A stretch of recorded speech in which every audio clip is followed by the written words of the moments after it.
አፕወርክ አሳየን ብላችሁኛል። ከዚህም በፊት ራን ያደረግነው ፖል ላይ ስለ አፕወርክ ብዙ ሰዎች ጠይቃቸዋል። በጣም ብዙ ኢትዮጵያውያን ደግሞ አፕወርክ ላይ በጣም ብዙ $100 ሺዎች የሚቆጠሩ ገንዘቦችን እየሰሩበት ነው ያለው። ስለዚህ እናንተም እንዴት አድርጋችሁ ነው አፕወርክ መጀመር የምትችሉት?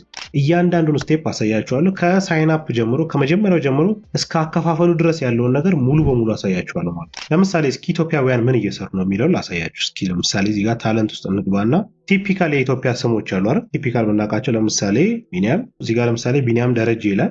91% ጆብ ሰክሰስ ሬት አለው። እንደገና ደግሞ ቶፕ ሬትድ ነው ይላል። ቶፕ ሬትድ ፕሮፋይል ያለው። ስለዚህ እስኪ እሱን ልግባና ላሳያችሁ። ፍሮንት ኢንድ ዴቨሎፐር ይላል HTML። ስለዚህ እናንተ እንዴት ነው መጀመር የምትችሉት? አፕወርክ እንግዲህ ፍሪላንሲንግ ዌብሳይት ነው።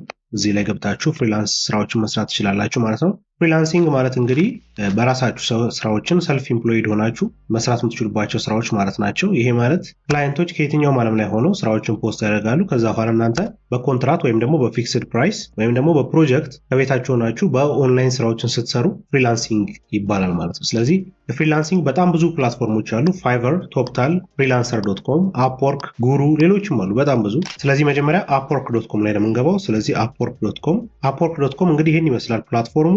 ልክ ስትገቡ ይሄንን ነው የምታዩት። ከዛ በኋላ እዚህ ጋር ዲቴይሎችን ያሳያቸዋል። እዚህ ጋር ፋይንድ ታለንት የተለያዩ ስራዎችን ለማሰራት ብትፈልጉ እናንተ ክላይንት ብትሆኑ ማለት ነው እዚህ ጋር ነው የምትገቡት። ግን እኛ ሞር ፋይንድ ወርክ የሚለው ላይ ነው፣ ምክንያቱም አሁን ስራ ለመስራት ፍሪላንሰር ለመሆን ስለሆነ ማለት ነው። እንግዲህ ወደታች ስታዩ ብዙ ነገር ታያላችሁ። ማይክሮሶፍት፣ ኤርቢኤንቢ ምናምን ነገርኳችሁ ነው። ዲቴይል እንዳሳያችሁ ከፈልጋችሁ ኮመንት ላይ ፉል ኮርስ ብላችሁ አስቀምጡልኝ። ከዚህ በፊት እንደማደርገው ፉል ኮርስ ረዘም ያለ ደቂቃ እያንዳንዷን ዲቴይል እያሳየኋችሁ ሄዳለሁ ማለት ነው።